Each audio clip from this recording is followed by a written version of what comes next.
Nampak tahu dah, kat Chinanu ada cara simpan dan jemur jagung yang nampak pelik. Mereka tak ampang dan tak masuk mesin mahal. Mereka susun tongkai jagung dalam jaring dawai yang besar berbentuk silinder macam menara. Milkshake Oh, pistachio. wow.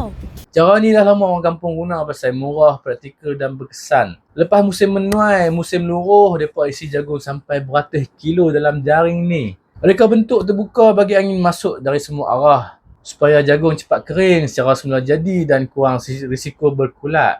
Kos pun ciput je. Beberapa keping jaring dawai, sikit plastik nak tutup ke atas je.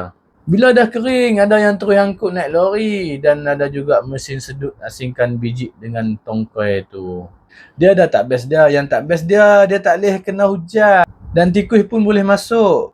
Tapi menara jagung ni tetap jadi pilihan sebelum simpanan tetap. Macam mana? Kat Malaysia tak ada lah suasana main jagung macam tu. Jagung makanan ruji mereka. Haha, sila komen.